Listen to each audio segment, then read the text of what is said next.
cher public, j'ai menti. Oui, j'ose prendre la parole devant vous aujourd'hui pour vous l'avouer. J'ai toujours défendu notre génération et sa bonté.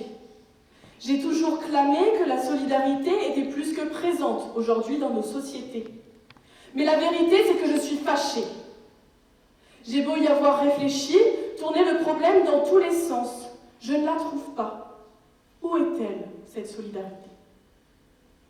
Je vois parmi vous des visages qui, disons, ont un peu plus d'expérience. Vous, les plus sages, vous allez vite comprendre de quoi je parle. Parce que quand je dis « autrefois », ce n'était il n'y a pas si longtemps que ça.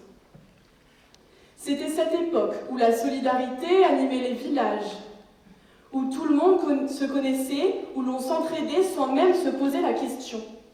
C'était ce temps où on se tendait la main à un voisin, à un inconnu, à quelqu'un dans le besoin.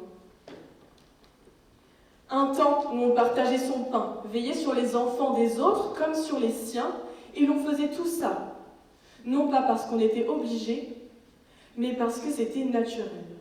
Je parle de cette solidarité qui unissait les cœurs, non pas par nécessité, mais par un simple élan d'humanité. Dans mes rêves, cette solidarité n'est pas en train de disparaître. Dans mes rêves, ma grand-mère ne tombe pas dans la rue sans qu'une seule âme ne vienne l'aider. Dans mes rêves, je vois des repas partagés où les rires résonnent si fort que les différences sont oubliées. La solidarité, dans mes rêves, est un langage universel que tout le monde comprend. Un fil invisible qui relie les cœurs, qu'ils soient proches ou lointains. Mais le problème, c'est que ce ne sont que mes rêves. Quand j'ouvre les yeux, je ne vois pas ce monde idéal. Je vois une société où chacun semble enfermé dans son propre univers, trop pressé, trop méfiant ou trop indifférent pour tendre la main.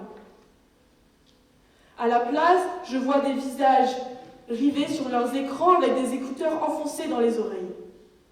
Mais où est-elle passée, cette solidarité? Celle qu'on racontait dans ces fameuses histoires d'entraide qui commençaient toujours par un « Ah, à mon époque ».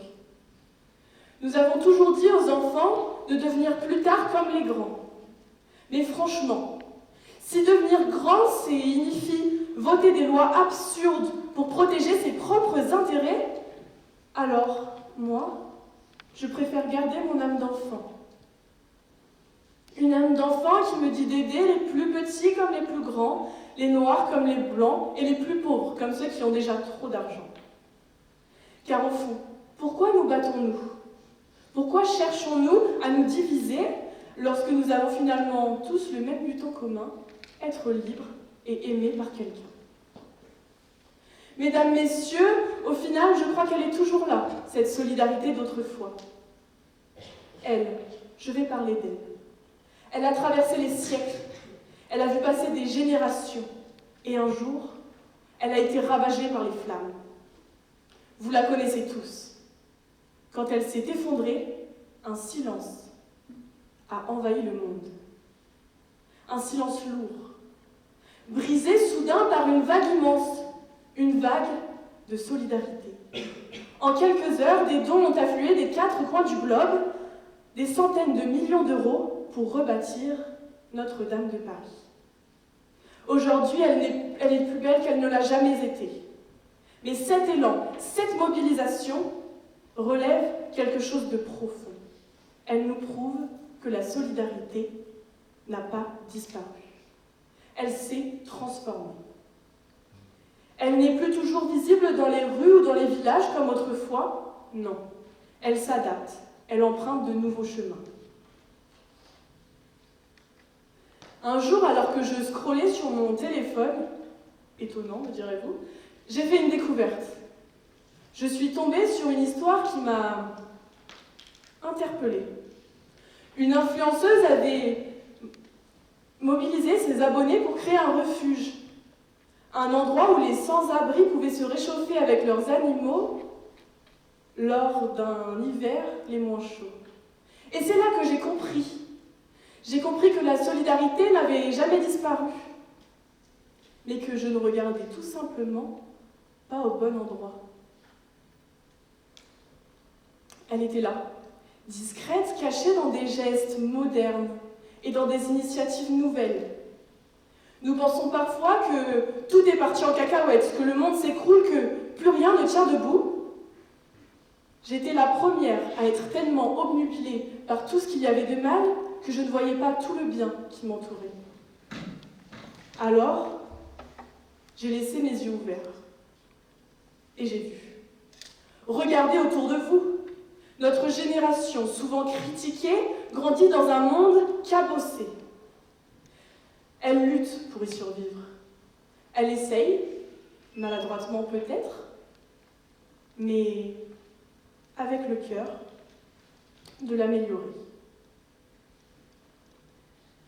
Alors, répondons à leur fameux « Ah, à notre époque, c'était différent ». Et prouvons-leur que la solidarité n'a pas disparu, qu'elle a simplement évolué avec nous, prenant des formes nouvelles, mais gardant la même force et le même cœur. Elle passe par des hashtags, des campagnes en ligne, des levées de fonds. Elle s'incarne dans des gestes que nous ne remarquons même plus, trop absorbés par nos vies. Mais elle est là, vivante, puissante. Et c'est à nous de l'accepter, de la reconnaître et de la cultiver. Car peu importe la forme qu'elle prend, la solidarité reste ce qui nous rend profondément humains. Ce lien qui nous unit les uns aux autres, malgré nos différences, malgré nos doutes et malgré nos peurs. Alors, messieurs, dames, tendez-vous la main. Je vous en prie, tendons nos mains ce soir les uns vers les autres et aidons-nous à nous construire un monde rempli de bonté et de solidarité. Car au final, je n'avais pas vraiment menti. La solidarité n'a jamais cessé d'exister. Elle a juste appris à changer, comme nous. Merci.